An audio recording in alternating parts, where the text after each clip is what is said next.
Nous sommes dans le débat. Le débat concerne les éperviers du Togo. Des confrères journalistes vont donner leur point de vue sur la situation qui prévaut actuellement dans le nid des éperviers du Togo. Ce n'est secret pour personne. Le Togo mondialiste en 2006, le Togo qui a participé à plusieurs Coupes d'Afrique des Nations. Mais depuis 2017, le Togo n'a plus goûté à ce bonheur de se qualifier pour la phase finale de la Coupe d'Afrique des Nations. Comment les confrères journalistes des autres pays analysent-ils la situation? Je donne la parole premièrement à Martin à Radio au Niger. Bonjour Martin. Bonjour Roméo, bonjour chers confrères, bonjour aux auditeurs et auditrices de la radio Timou-les Mayo. Vous avez également une oreille attentive sur ce qui se passe au Togo concernant les éperviers du Togo. Je le disais il y a quelques instants, le Togo depuis 2017 n'a plus participé à une phase finale de Coupe d'Afrique des Nations. Quelle analyse faites-vous de cette situation des éperviers du Togo?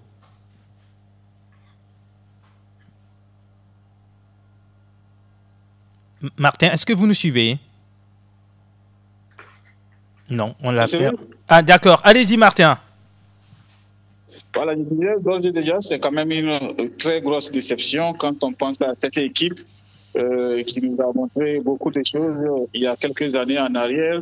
C'est vrai qu'entre-temps, plusieurs crises sont passées par là, mais ça n'explique pas ce qui se fait en termes de résultats depuis pratiquement 3 à 4 ans.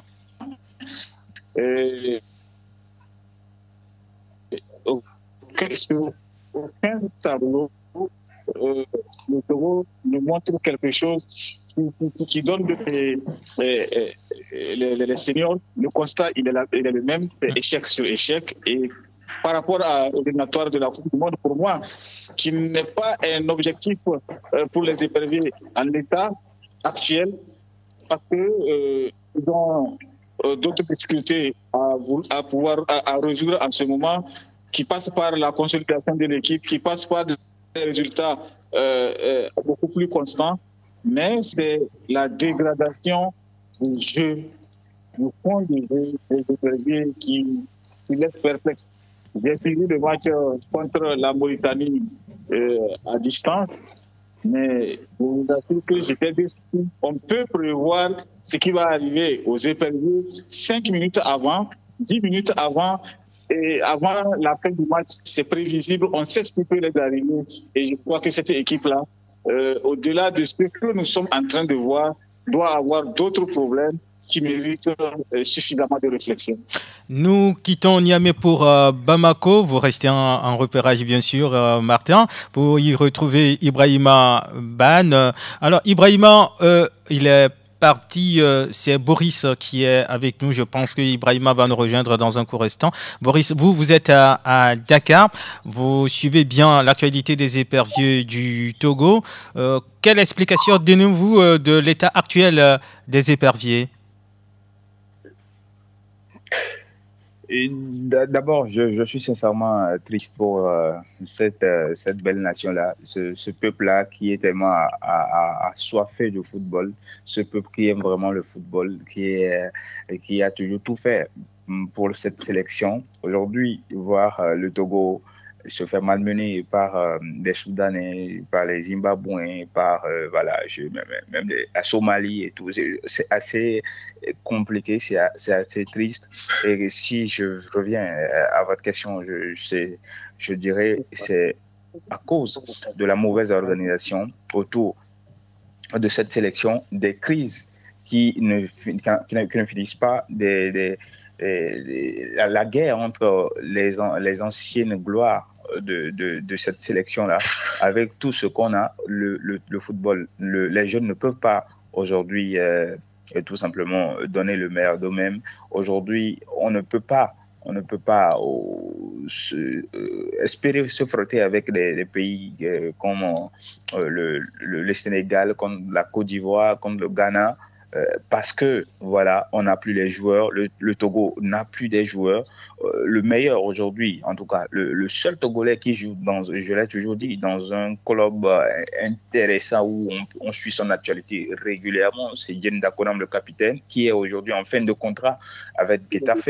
Il va certainement quitter. On se demande, est-ce que lui aussi, il va partir rejoindre peut-être le goléador, en tout cas, le goléador togolais actuellement, je pense, c'est Kevin Denke, qui est en MLS. Est-ce que Jen Dakonam, le capitaine de 34 ans, va également repartir dans un championnat entre guillemets exotique? Vous savez, le football a changé et il faut aujourd'hui rester dans des meilleurs plans pour pouvoir donner le meilleur de soi-même. Et avec tout ce qu'il y a autour de cette sélection, les autorités devraient tout simplement peut-être penser autrement le football, à défaut de convoquer des joueurs qui jouent en Irak, en Iran ou en Azerbaïdjan, entre guillemets, dans des championnats où il n'y a pas vraiment la compétition et tout.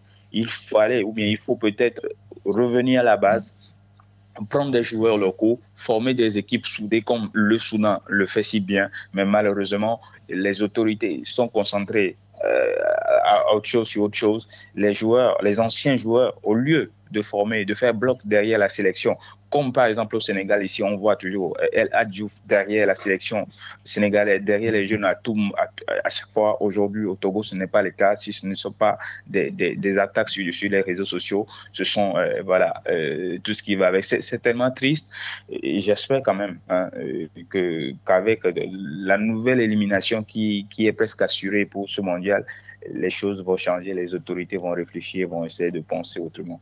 Je passe le micro à Ban Ibrahima à Bamako au Mali. Ban, dans l'intervention de Boris Adiakanoum à Dakar, il parle de l'effectif des éperviers. Pour lui, le problème majeur de cette formation, ce sont les joueurs qu'on convoque en sélection. Êtes-vous d'avis avec lui?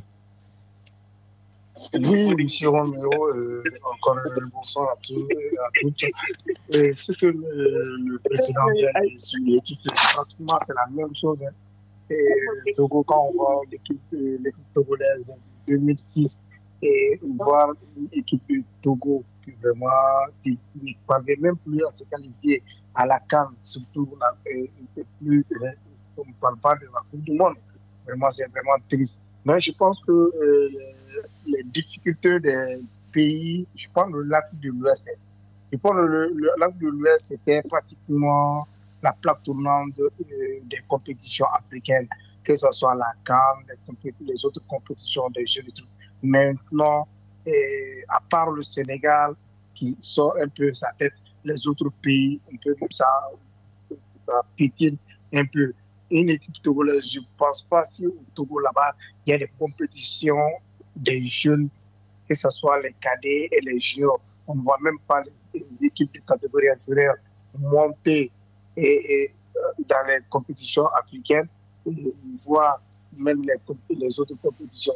Je pense que le gibier était vraiment grand au niveau du Togo, mais avec le retrait de certains cadres, et quand j'ai vu une équipe togolaise ici récemment, lors des éliminatoires du championnat d'Afrique des Nations CHAN, c'était une belle équipe. Mais on voit que l'entraîneur n'a pas eu le temps de bien préparer ses joueurs. C'était une belle équipe.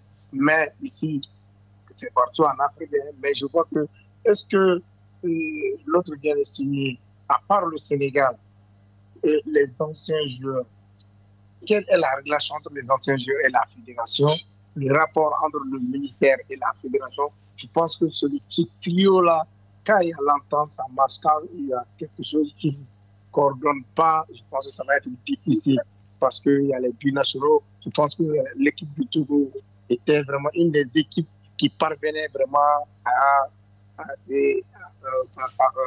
tirer certains binationaux qui étaient des bons joueurs pour venir jouer avec le Togo. Mais je pense que ça va être très difficile avec une équipe comme ça. Mais rappelons aussi, il faut souligner, quand on voit lors des éliminatoires de la CAN, que l'équipe Togo ne parvient pas à se qualifier. Imagine devant le Libéria, je pense que la qualification a été impossible face au Libéria. Sinon, l'adversaire même, l'Algérie, c'était en avance. Mais l'équipe Guinée équatoriale on peut dire l'équipe togolaise a pris 4 points. Mais c'est au niveau de Libéria où les choses sont mal passées avec la défaite et le match nul. Et je pense que l'équipe de la Guinée équatoriale n'était pas une foule de guerre. L'Algérie, vraiment premier, ça va. Mais l'équipe de Togo progresse ici à la 2e place. Lors de la qualification de la Coupe du Monde, les Soudanais et les autres pays que l'équipe de Togo ne parvient pas à gagner, je pense que ça va être difficile. La grande performance, si je ne me trompe pas, ça doit être le 0-0 face au Sénégal. Ça doit être en 2023 ou 2023 comme ça. Vraiment, ce que je peux dire, le plus difficile, ce n'est pas de monter, c'est rester en haut. Quand on voit cette génération, je pense qu'il n'y a pas eu de suivi et les problèmes dans les fédérations. Au Mali, s'il y a des problèmes, je ne sais pas au Togo là-bas, vraiment l'actualité au niveau de la fédération. Est-ce que la fédération aussi a ses parts de responsabilités là-bas? Autrement, ça va être difficile que j'affirme ça. Mais je pense que comme il n'y a pas de relève, on s'attend à ce que les joueurs qui sont à l'extérieur, s'ils viennent, c'est 2 ou 3, 4, 5 jours, il n'y a pas de temps de préparation comme les CAN. Il y a au moins 10 jours, 15 jours avant que le début de la compétition, les équipes se préparent. Mais les joueurs viennent d'autres continents, juste 2 jours, le 3e jour sur le match, après retour dans leur club respectif. Je pense que ça va être difficile pour l'équipe togolaise, un pays de football comme le Togo, de voir que le Togo a du mal même à gagner face aux petites équipes.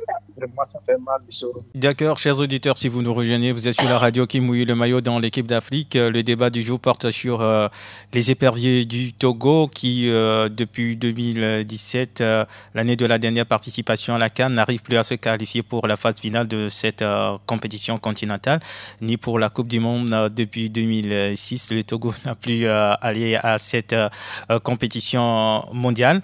Alors, Martin, à radio, vous êtes à Niamey au Niger. Pour Ban Ibrahima, le problème du Togo, c'est un tout. Il a surtout insisté sur la formation à la base, comment on prépare les joueurs pour assurer la relève au niveau de la sélection. Est-ce que vous maintenez cette position de Ban Ibrahima?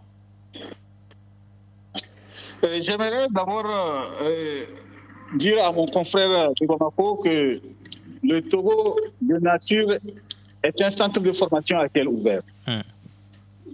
J'ai suis né, j'ai grandi, je connais un peu le Togo. Du nord au sud, de l'est à l'ouest, naturellement, le Togolais est né avec un talent naturel en ce qui est le football. C'est ça. Parce que l'histoire du football togolais nous rappelle un peu les moments de gloire que le Togo a vécu, que ce soit en club, que ce soit en sélection. Oui.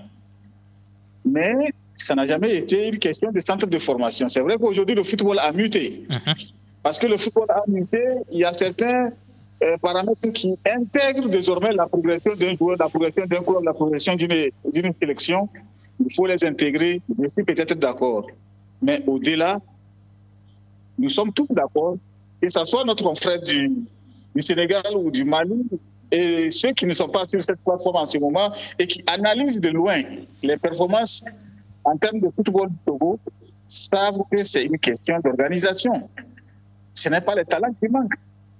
Aujourd'hui, quand vous prenez ce match-là, ces 2 dernières journées, quand vous regardez, individuellement pris, chaque joueur a une qualité intrinsèque qu'on ne peut pas l'enlever. Et on ne peut pas mettre le tout sur le talent des joueurs. C'est une question d'organisation pure et simple. Je me dis, à un moment, si on se rend compte que les méthodes qu'on utilise ne marchent pas, il faut les changer. Il faut peut-être revoir autre chose. Qu'est-ce qui a marché auparavant et aujourd'hui qu'on peut intégrer pour permettre de résoudre un certain nombre de problèmes? Il faut réfléchir. Et au-delà, parfois je me demande, est-ce qu'il y a une pression politique sur la fédération? Parce qu'on ne sent pas cette pression politique. On a l'impression que l'État togolais a décidé de mettre à l'écart le sport de façon générale, et particulièrement le football. Bon, ils n'ont qu'à s'en occuper, ils en font ce qu'ils veulent. Nous, ça ne nous intéresse pas, c'est pas. Mais on ne peut pas aligner de telle contre-performance pendant plusieurs années et qu'il n'y a pas de réaction au sommet de l'État, une réaction vigoureuse. Je suis désolé. Je crois qu'il y a quelque chose qui ne marche pas. Et si quelque chose qui ne marche pas, ce n'est pas sur le terrain. C'est une question d'organisation. Quand je vois une interview d'un joueur qu'on est en train de courtiser pour rejoindre la sélection binationale, rejoindre la sélection, quand j'écoute son interview, qui ne vit pas au Togo, qui relève un certain nombre de problèmes, ça veut dire que le mal est plus profond. On ne peut pas séduire des gens qui ne sont pas nés au Togo, qui ne vivent pas au Togo, qui n'ont pas réellement d'attache en dehors de leur père et de leur mère, qu'ils connaissent, qui n'ont pas réellement d'attache sociale avec leur pays d'origine, leur demander de venir jouer dans un pays s'il n'y a pas une organisation, une stratégie qui est mise en place. Ce n'est pas possible. Je crois qu'il va falloir que les uns et les autres mettent de l'eau dans leur vin, s'asseoir, accepter un certain nombre de vérités, parce que c'est là aussi que ça fait mal. Si vous n'êtes pas prêt à accepter un certain nombre de vérités, ça veut dire que vous allez continuer par végéter dans des contre-performances et penser que non, un match, une victoire sporadique peut permettre d'oublier tout ce qui se passe. Non, aujourd'hui, on ne demande pas au Togo d'aller gagner le Sénégal et puis célébrer. Le Togo dépasse l'étape d'aller gagner un match et de célébrer une victoire. Un pays qui est allé à la Coupe du Monde, un pays qui est allé à la CAN, qui est allé en quart de finale, aujourd'hui, on ne le demande pas de se qualifier pour faire plaisir à un peuple. On le demande de se qualifier, mais d'aller jouer une compétition, aller beaucoup plus loin. Et je crois que ça ne peut pas se faire juste à travers des conférences de presse, à travers des interviews, ça et là. Il va falloir que les gens acceptent que le mal est profond, que le football, il appartient à tous les Togolais, qu'il va falloir s'asseoir autour d'une même table, s'écouter même si ça fait mal, enregistrer les solutions des uns et des autres, amener les uns et les autres à regarder dans la même direction, c'est-à-dire le football, qui est l'intérêt de tous les Togolais, pas seulement ceux qui le dirigent, pas seulement ceux qui sont en train de le jouer, mais pour tous les Togolais. Peut-être que de là, on sortira quelque chose de grand. Mais à la lutte où vont les choses, à chaque défaite, tout le monde se plaint. 2-3 semaines après, ça passe et on prépare l'autre rencontre dans quelles conditions. Et après, quand le résultat il est mauvais, les gens sont étonnés. Il faut arrêter d'être étonné. Il va falloir faire autre chose que d'être étonné et d'être en colère. Et se faire autre chose là, c'est de réagir. J'ai en mémoire encore les éliminations du Togo au Chad. Ouais. Quand vous regardez, quand vous êtes dans le milieu du football, vous vous rendez compte que le Togo perd les éliminations, perd des matchs importants par manque d'organisation. Et on ne peut pas être amateur dans l'organisation au point où, même chez soi, vous perdez des matchs sur des détails qui n'en valent pas la peine. Je suis désolé, nous sommes quand même sur une radio, il y a des choses qu'on ne peut pas dire, mais je me rends compte que les dirigeants du football actuel sont tellement naïfs au point où, quand vous regardez le deuxième but de la Mauritanie, l'égalisation de la Mauritanie, ouais. Mais l'arbitre voit une faute sur Derman, il ouvre les mains, les bras pour dire au public que non, il n'y a pas faute, c'est là vient l'égalisation. On ne peut pas vous faire ça chez vous, je suis désolé. Je ne peux pas parler ce français-là aussi clair que possible, mais c'est ce qu'il faut qu'on dise aux gens. Je crois qu'ils sont sourds, ils sont aveugles, mais ce qui se fait, c'est de l'amateurisme. Il faut revoir notre façon d'organiser les matchs.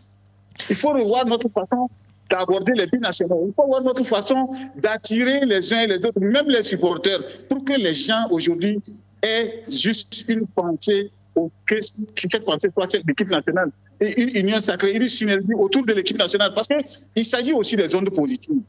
Il y en a qui vont au stade de TD, mais pas avec de l'espoir de gagner. Ils vont parce qu'ils n'ont rien à faire à la maison, ils vont à TD.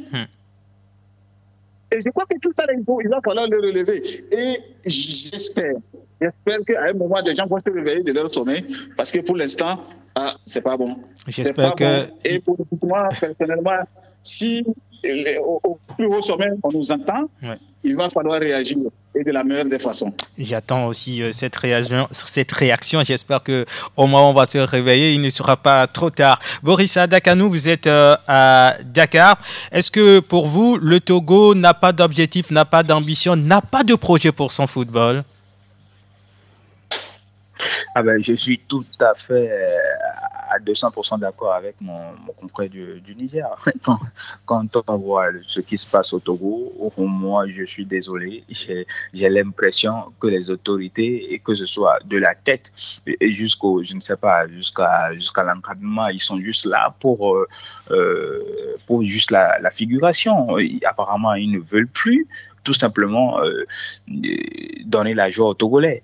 Aujourd'hui, la vie, entre guillemets, est chère au Togo. La situation du Togo dans la sous-région est, entre guillemets, est critique. On ne va pas en parler, c'est sur notre point. Mais le football aujourd'hui, qui a toujours donné la joie aux Togolais. Vous savez, aujourd'hui, on ne peut plus, les Togolais ne peuvent plus célébrer. Vous voyez, j'ai vraiment mal quand je suis de loin les supporters aller au stade et ressortir avec de la colère, gronder, parce que voilà, il y a pas, on ne voit pas ces joueurs-là sublimer, hein, donner une joie totale au peuple. C'est assez aberrant, c'est tellement triste. Et ce que moi je remarque, ce que je constate tout simplement, c'est ça. Les autorités ont décidé de laisser le football, débrouillez-vous comme vous voulez. Nous, on a d'autres choses à faire. Et donc, c'est ça. Maintenant, qu'est-ce que le sélectionneur fait? Quel joueur le sélectionneur amène? Ce n'est pas un problème. Aujourd'hui, il y a eu beaucoup de choses autour de cette sélection, des choses qui n'ont pas été réglées.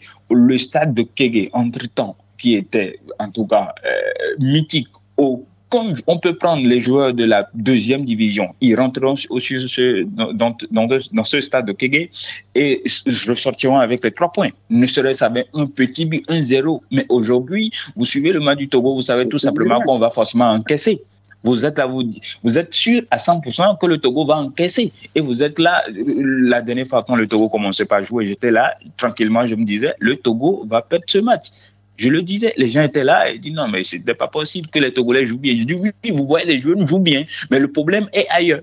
Vous voyez les joueurs se donner à fond, malgré qu'ils ne sont pas dans de grands clubs et tout, mais à chaque fois qu'ils viennent, vous sentez qu'ils ont envie de faire quelque chose. Mais au concours de circonstances, il y a toujours des buts, entre guillemets, bêtes, des erreurs bêtes, et ça continue. Chaque fois, à chaque regroupement, c'est toujours le même scénario. Le sélectionneur qui est là, il ne sait plus quoi faire, donc c'est aux dirigeants de taper du poing sur la table, d'appeler tout le monde à la table. Et ce que je dis, il faut, si on veut vraiment aller loin, il faut repartir derrière et régler les choses. Il faut appeler des anciens joueurs qui se tiraient sur les réseaux sociaux.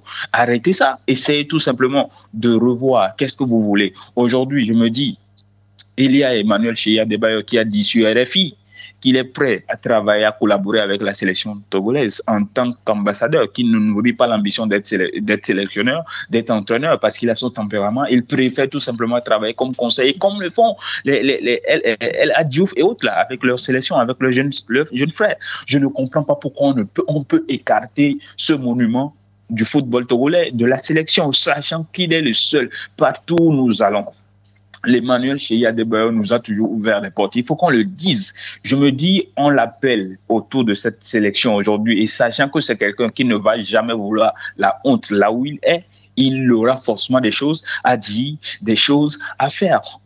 Emmanuel Adebayor, il est un tout petit peu comme Samuel Eto'o au Cameroun. C'est quelqu'un qui dit tout ce qui lui passe par la tête, qui fait ce qu'il veut, mais on ne peut pas refuser, on ne peut pas leur enlever qu'ils aiment leur pays, qu'ils aiment leur sélection. Donc aujourd'hui, il faut tout simplement aller derrière, essayer de revoir la constitution autour de cette sélection-là, de revoir. Ils ont écarté Adebayor depuis longtemps, rien ne change, ça va de mal en pire. Pourquoi ne pas l'appeler, pourquoi ne pas l'associer, pourquoi ne pas discuter avec lui? Oui, capitaine, qu'est-ce qu'on peut faire? Vous ne pouvez plus jouer, mais on pense que vous pouvez apporter aux jeunes. Qu'est-ce qu'on peut changer? Qu'est-ce qu'on ne peut pas changer? Nous parlons du stade de Kégué, qui est un stade mythique aujourd'hui, qui est devenu un Togo ou n'importe. Je vous dis, le Swaziland vit aujourd'hui, le Swaziland peut nous battre. Voilà, le Swaziland, les Swazilandais peuvent venir nous battre. C'est aberrant, mais il y a quelques années, c'est des 4-0, des 6-0 qu'on plante carrément aux Swazilandais. Mais aujourd'hui, le Togo ne fait plus peur et c'est triste, c'est dommage. Il faut changer les choses. Et aujourd'hui, le football ne se joue plus seulement dans la bouche. Il y a non seulement le côté physique, il y a le côté spirituel. Ce sont des millions d'euros, des millions qui coulent chaque fois, vous savez. Et donc, chaque joueur aujourd'hui lutte pour avoir une place pour venir glaner. Que ce soit en club ou en sélection, c'est la même chose. Et donc, chaque pays qui se déplace, ne pensez pas que les pays se déplacent en l'air. Les pays se déplacent toujours en préparation, que ce soit physique, spirituel, un peu partout. Je me demande si effectivement le Togo a toujours la main. Si on veut que les choses changent, il faut que les autorités se lèvent. Et je sais, s'ils le veulent réellement, les choses vont changer. C'est parce qu'ils ne veulent pas qu'ils ont préféré laisser la population galérer à chaque fois, souffrir, et les joueurs faire ce qu'ils veulent. C'est scandaleux, c'est scandaleux. Mais à chaque fois qu'on répète les mêmes choses, rien ne change. Et s'il faut que ça change, il faut que le chef de l'État tape du poing sur la table et qu'il siffle la fin de la récréation. D'accord, on a compris la réaction de Boris Adakanou, mais Ban Ibrahima, je rappelle que la sélection togolaise ne souffre plus voilà, de, c'est pas, primes impayées, les joueurs mal logés. On n'attend plus là autour de cette sélection. Ça veut dire qu'au niveau du gouvernement, entre guillemets, on fait ce qu'il faut. Le reste, c'est au niveau du staff technique, peut-être au niveau des joueurs. Entre-temps, vous avez parlé de comment les choses s'organisent au niveau du championnat. Pensez-vous aujourd'hui qu'avec un championnat amateur, un pays peut prétendre aller jusqu'à gagner la Coupe d'Afrique des Nations? Oui. Encore oui. On a vu une équipe de Maranatha ici récemment face au Joliba AC. Quand le match allait, tout le monde a vu comment l'équipe de Maranatha a dominé le Joliba ici à Bamako. Ouais. Lui, c'était le but là. Vraiment, le Maranatha pouvait gagner 3-4-0. Hein? Mais moi, tu retour, je pense, avec la pression des supporters, le Joliba a bien joué là-bas. Hein? On a vu aussi l'équipe togolaise ici, l'équipe Chan, qui a vraiment bien joué ici à Bamako, même si l'équipe a perdu. Mais je pense que côté local, il n'y a pas de problème. Le problème maintenant du football, je dirais, en Afrique de l'Ouest, c'est les fédérations. Je répète encore, c'est les fédérations. Sinon, comment on peut expliquer une équipe togolaise qui faisait peur à tout le monde? Les autres confrères viennent de dire, en 2006, l'équipe togolaise a... On peut dire, oui, Ban Ibrahima, si on même peut remonter un peu l'histoire, en 72, pour la première CAN du Togo, c'était face au Mali. Ils étaient dans la même poule. Le score, c'était 3 buts partout, dans un match très chaud entre le Mali et le Togo. Non, nous, les Maliens et les Sénégalais, on se rappelle de 2006. Parce que le 2006, on peut 2006, l'équipe togolaise pratiquement a éclaté 2 fédérations, le Mali et le Sénégal, si je ne me trompe pas. Lors des éliminatoires de la Coupe du Monde 2006. Lors de la Coupe du Monde 2006. Voilà. Mais on a vu une grande équipe du Togo, même lors de la mondiale. C'était une grande équipe togolaise. Mais comment les organisations ont changé? Pratiquement, rappelons que les équipes nationales, c'est l'État qui gère ça. C'est ça. Et quand je dis l'État qui gère, c'est l'État qui paye. Du côté financier, c'est l'État. Mais du côté technique et les autres, du côté organisationnel, je pense que c'est la fédération et le staff et l'entraîneur, le sélectionneur. Mais maintenant, quand on voit une équipe togolaise, j'ai vu l'équipe Chan ici, à part le sélectionneur, je vois qui accompagne l'équipe togolaise ici. Hein? Je ne voyais pas. Mais l'organisation, il faut dire une chose, quand on voit les pays, le Niger, la Mauritanie, et maintenant le Sénégal, c'est la référence.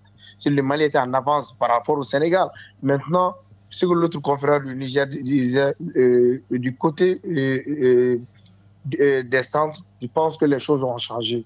Maintenant, quand tu vois toutes les équipes nationales qui ont des grands joueurs, c'est les joueurs qui sont pratiquement 80% venus des centres de formation et des académies. Ça se trouve la Mauritanie, on a vu l'exemple de la Mauritanie, même si Sénégal, pratiquement le Sénégal est le premier maintenant en Afrique de l'Ouest.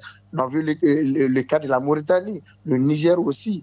Tout le monde a des académies et des centres de formation qui ont des partenariats avec des clubs de première division ou de deuxième division en Europe. Au Togo, je ne connais pas, je ne connais pas au moins un centre de formation actuellement de référence ou si on voit tel joueur, il est venu de ce centre de formation qui fait vraiment la fierté maintenant en Afrique.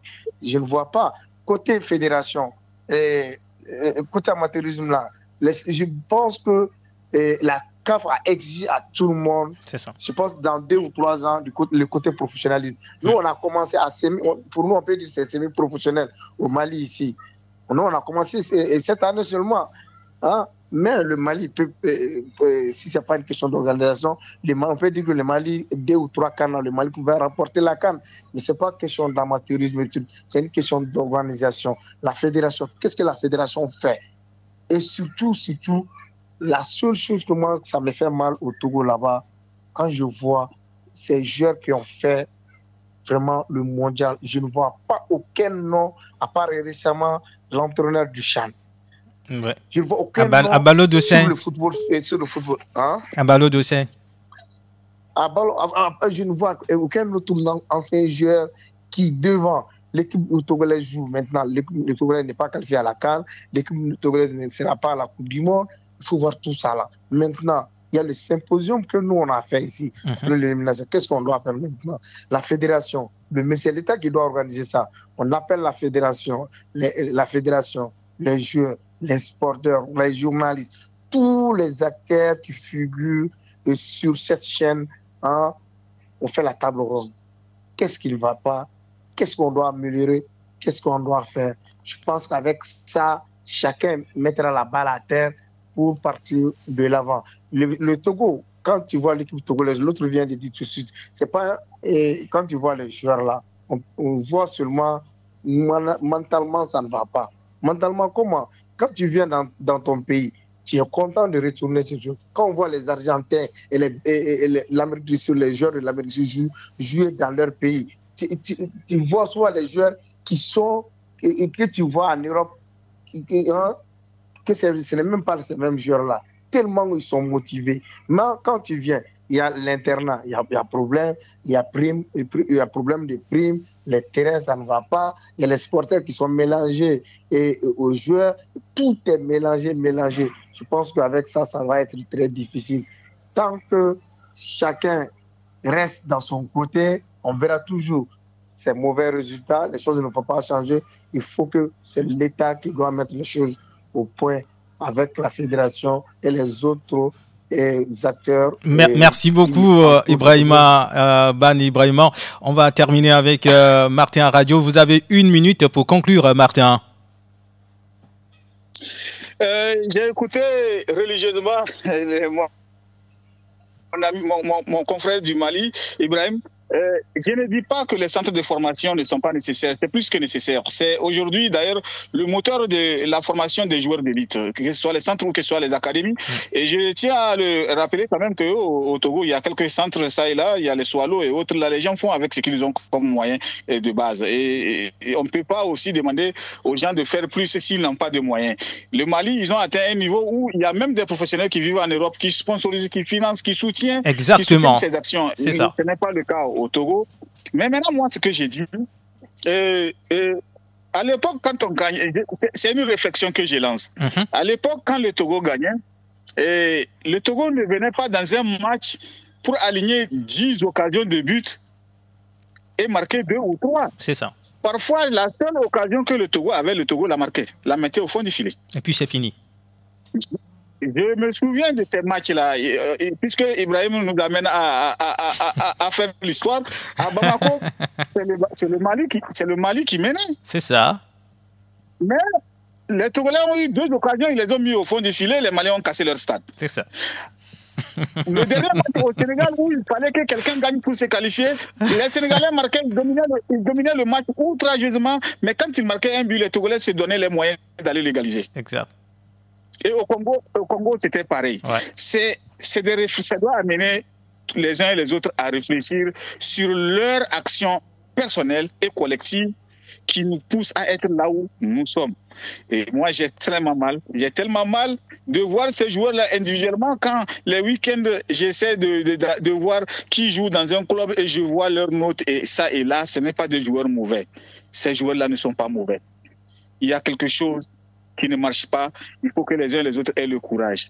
Et moi, personnellement, pour une fois, c'est rarement que je parle du Togo, mais pour une fois que j'accepte de parler du Togo, je vais dire qu'il y ait au moins un devoir de résultat qui impose à ceux qui dirigent le football togolais de faire beaucoup plus que de rester dans des salons feutrés pour penser que le miracle va venir au prochain match. Je suis désolé, il faut que les gens arrêtent et de faire autre chose.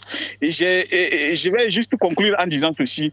Ceux qui pensent qu'on va aller présenter le Togo comme le paradis du monde à des binationaux, ils vont venir jouer, qu'ils changent de stratégie, ce n'est pas la bonne stratégie. Merci beaucoup. Aujourd'hui, Martin. C'est opération séduction et il faut séduire ces gens-là pour qu'ils viennent jouer, même si c'est leur pays. D'accord. Merci Martin. Merci Boris à Dakar.